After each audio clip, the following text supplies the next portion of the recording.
My name is Eric. I'm 29, and until last year, I thought I understood what family meant. Not the Hallmark card version, but the kind you build your life around, even if it means carrying more than your share of the weight. I've always been the quiet one, the responsible son, the one who sends flowers on birthdays and picks up the slack when nobody else even notices there is slack. But I didn't grow up thinking I'd be the backbone of a family that constantly made me feel like I was disposable. That part happened slowly, almost quietly, like rot under the floorboards you don't see until it all caves in. Growing up, I was the middle child. My older brother, Adam, was the golden boy, varsity football, charming, always with a crowd around him. My younger sister, Mia, was the princess from the moment she was born. And me? I was the one who got B-plus grades and was told I wasn't living up to my potential. I didn't mind, really. I kept my head down, got a scholarship, moved out, and eventually started my own small IT firm that, by some miracle, took off after 3 grueling years of ramen, 16-hour days, and getting ghosted by every investor I pitched to. The funny thing is, when I was struggling, they were silent. But when the money came in, that's when I became family again. It started small. My dad asked if I could help cover the remainder of Adam's car payments, just until he gets promoted. Then came Mia's private college tuition, only because the financial aid didn't cover enough. My mom needed help with the roof repairs, then the heating system, then the kitchen remodel she always dreamed of. And just like that, I was paying for 3 households and still getting texts like, "Can you Venmo me for the groceries?" At first, I didn't mind. I was grateful I could help. I even convinced myself I was building something, a legacy, maybe. I figured one day I'd be able to look back and say I made life better for the people I loved. But something about the way they treated it, like it was owed, like I wasn't doing anything special, started eating at me. Last Thanksgiving was the turning point. I hosted, not because I wanted to show off, but because I finally had a home big enough to seat everyone. I had it catered, cleaned, set up a fire pit in the backyard. Nobody offered to help, not even with dishes. Adam made a toast halfway through, talking about how lucky we are to have each other and how family always comes through, never once mentioning the fact that I paid for the whole thing. Mia brought her new boyfriend and barely looked up from her phone. And my dad? He spent the entire evening talking about how things were tougher in his day and how kids now have it easy. I swallowed it all with a smile. But inside, I was already pulling away. Then came the night that unraveled it. It was a random Tuesday, maybe 2 months later. I had just finished a long meeting and came home to a voice message from my dad.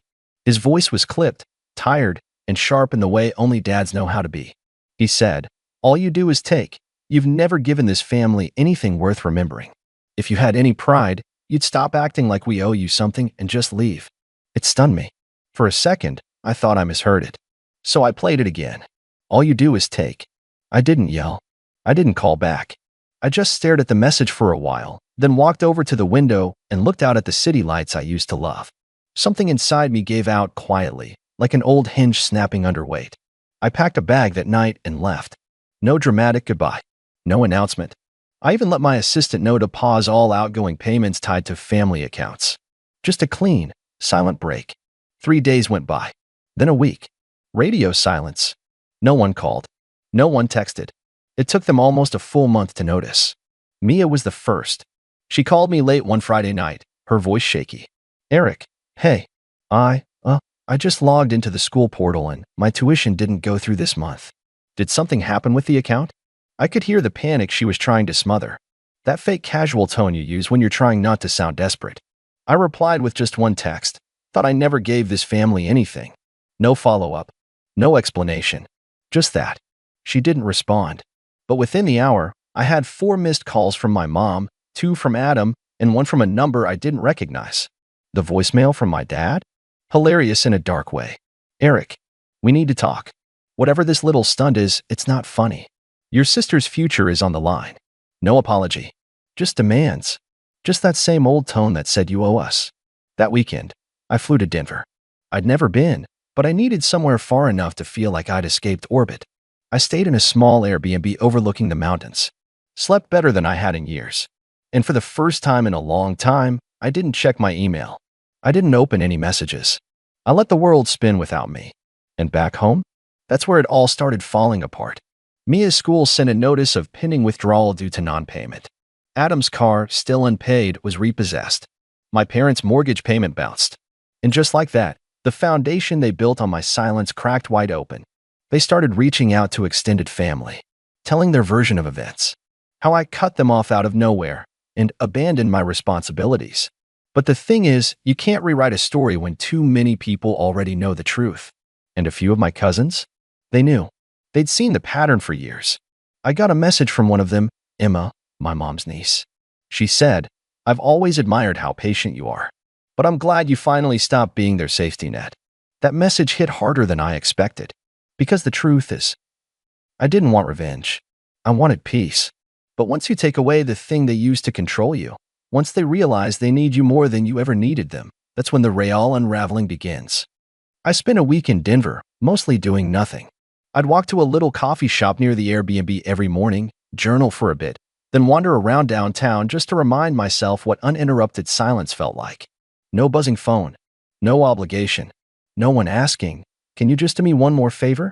It was strange, at first, how foreign that calm felt. Like I had to unlearn the habit of bracing for someone else's disappointment. By the second week, I'd rented a car and driven out to Boulder. I hiked alone, something I'd always wanted to do but never got around to, because every time I planned a trip, someone in the family needed a bailout. A broken AC, a late credit card. Mia once called me from a resort in Cancun saying she lost her wallet and needed me to wire her emergency cash. That memory popped into my head as I stood at the edge of a cliff trail, wind cutting through my jacket, the entire valley stretched out below me. I laughed out loud, really laughed. It echoed off the rocks. It took 3 full weeks before my mom broke the silence with something more than passive-aggressive voicemails. She emailed me. The subject line, "We need you to come home." No greeting. Just a long block of text that started with, "I don't know what's gotten into you," and spiraled into, "Your father is furious." Then, "We've done so much for you," and ended with, "Family doesn't abandon family." I stared at it for a long time.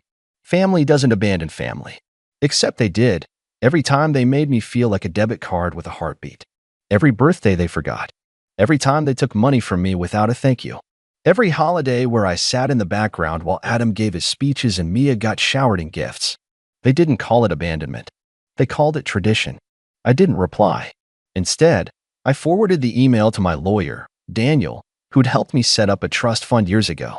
I told him to start the process of transferring the remaining educational payments to a scholarship program for first-gen college students, the ones who actually needed help, the ones who wouldn't laugh behind my back while draining my bank account. I also asked him to look into who was listed on the deed for the lake house, the one my parents used every summer, paid off in full by me, under the false promise that it would be a shared family investment. Turns out, my name was still on the paperwork. So I made a decision. That Sunday morning, I booked a flight back home, not to reconcile, not to be guilt, but to collect receipts. I didn't tell anyone I was coming. I landed around noon, picked up a rental, and drove straight to the house. The same house I helped renovate when Dad threatened to sell it unless someone paid to fix the water damage. It looked the same, familiar and fake, like a movie set built to look like home. As I pulled up the driveway, I saw Adam's old pickup parked outside. I figured he moved back in after the repo. I didn't knock. I walked in with the spare key my mom forgot I had. The moment I stepped into the living room, I heard voices. "He's being dramatic," Adam was saying. "He'll come crawling back once he gets over himself."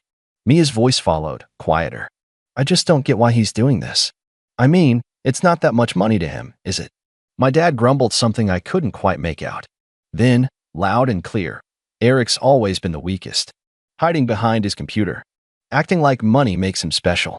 I stood there in the hallway, unseen, as they continued tearing me apart like I wasn't the reason the lights were on. I didn't cry. I didn't storm in. I didn't even feel anger. Just confirmation. They never saw me. Not really. I backed out quietly and drove to the lake house. I walked through the front door, took one long look at the open-plan kitchen, the wall of family photos that didn't include a single one of me, and started snapping pictures for the real estate listing. By nightfall, my lawyer had everything he needed to initiate the sale. That was Saturday. On Monday, I sent one final message in the family group chat. "You said I never gave this family anything. So I'm finally giving you what you've always acted like you wanted: distance. No more tuition. No more car payments. No more roof repairs. Sell your own memories. I'm out." I left the group chat and blocked them all. I thought that would be the end of it. But what I didn't realize was just how deep the web of dependence had gone and how fast it would unravel once I cut every thread. Because within the week, Mia was facing expulsion. Adam? Fired after missing too many shifts trying to figure things out. My parents? Let's just say their bank called with questions about a mortgage they could no longer afford. And me? Well, I was already halfway to the airport for a new trip. This time, Tokyo. First class. No guilt. No strings. But the real kicker? What happened the next time they tried to crawl back? I was somewhere over the Pacific when my phone finally caught up to the chaos I'd left behind. Dozens of missed calls. Voicemails from numbers I didn't recognize. Friends of Mia, probably, or someone trying to talk sense into me on my family's behalf. There were texts from my dad that looked like they started as threats, but quickly unraveled into desperate half-sentences like, "We didn't mean it that way," and "You're still our son." That one made me laugh. I didn't listen to a single voicemail, didn't open any of the attachments. I just watched the notifications stack up like a silent slideshow of panic. It's funny how people who say you've never given anything suddenly remember exactly how much you gave once it's gone. Tokyo was everything I needed: clean, quiet, anonymous. I wandered through temples and neon-lit arcades, let my mind breathe in a way I didn't know was possible. No guilt weighing down my shoulders. No surprise emergencies. For the first time in my life, I was just me. Not someone's backup plan. Not the family fixer. 2 weeks into the trip, I finally unblocked just one person, Emma, my cousin. She'd sent a single message during the whole fallout. No pleading, no drama. Just, when you're ready to talk, I'm here. Not to convince you, just to listen. I met up with her after I got back. We sat in a cafe near her apartment, and she brought her laptop. "I want to show you something," she said, sliding it across the table. It was a Reddit thread. Of all things, Mia had posted, under a throwaway account, asking for financial help to stay in school after an unexpected family emergency. She told a story that painted me as the unstable one. Said I'd abandoned the family for no reason. Claimed I was having a breakdown. People were donating money. Strangers. Emma looked at me, tight-lipped. "She's raised almost 6,000 so far. I figured you should know." I stared at the screen, feeling a twist in my gut that wasn't anger so much as sadness. There it was again. That same story, reshaped to fit the victim role. Only this time, she was doing it publicly. Monetizing it. Weaponizing strangers' sympathy. And worst of all, she still didn't see what she'd done. That night, I didn't rage post or call her out directly. I did something quieter. I took screenshots of every payment I'd made toward her education, bank transfers, tuition receipts, even the textbook fund I'd wired during her freshman year. I uploaded them in a private imager album. No names. No dramatic captions. Just dates, dollar amounts, and payment confirmations. Then I posted one anonymous comment on the thread. "Before you donate, maybe ask where the other $90,000 went."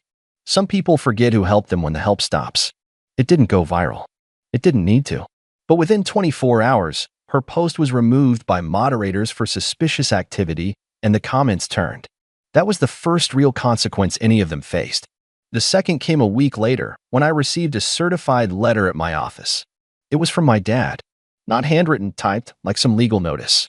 It opened with, "We are formally requesting a meeting to discuss the breakdown of our family dynamic." I almost choked laughing, like they were trying to hold a board meeting to fix what they broke. But buried in the legalese was the real reason they reached out. They wanted a portion of the proceeds from the lake house sale. Apparently, they believed they had emotional equity in the property. I passed the letter to Daniel without a word. He read it, smirked, and said, "Want me to send them a reminder that emotional equity doesn't hold up in court?" I nodded. And then we did one better. We sent them a copy of the original agreement, one Dad had signed years ago when I first offered to pay for the lake house. It clearly stated, in his own words, "I acknowledge that this home is purchased by and remains the property of Eric, last name. I relinquish all future claims." He'd forgotten, or hoped I had. That letter shut them up real fast. But the silence didn't last. Not once word got out that I was selling the main house too. See, while I was in Tokyo, Daniel and I had been working on a quiet side project. Turns out, years ago, I'd loaned my parents a large sum under a verbal agreement when they couldn't keep up with the mortgage. They'd never paid me back. Daniel tracked every deposit, compiled every wire transfer, and we filed a lien on the house.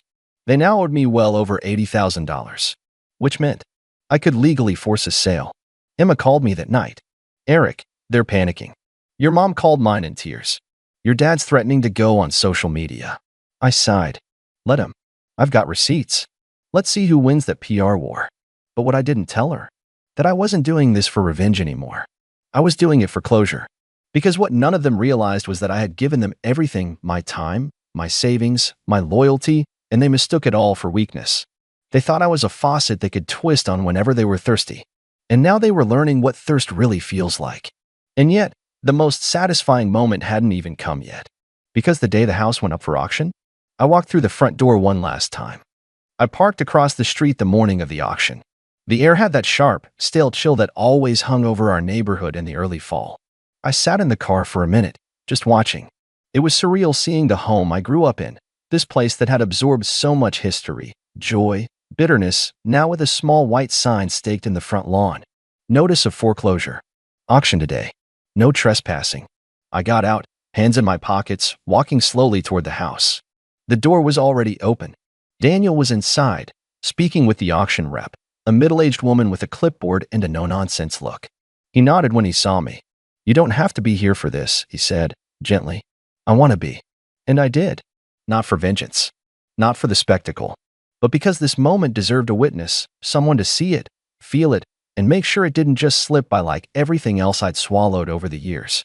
I walked through the living room, slowly, as if I were trying to absorb it all one last time. The dent in the hardwood from when Adam threw a baseball inside. The faded stain on the carpet where Mia spilled nail polish and blamed it on me. The wall where my parents used to pin up report cards and drawings until they quietly stopped adding mine. It was strange how little of myself I saw here. Like I'd been a ghost in my own family story. I stepped into the kitchen next. That one hit harder. I remembered late nights helping Mom prep for holiday dinners, scrubbing dishes while she pretended not to hear Dad ranting in the other room, laughing with Emma over burnt pies and undercooked turkeys. And now? It was just a kitchen, a box of walls and forgotten effort.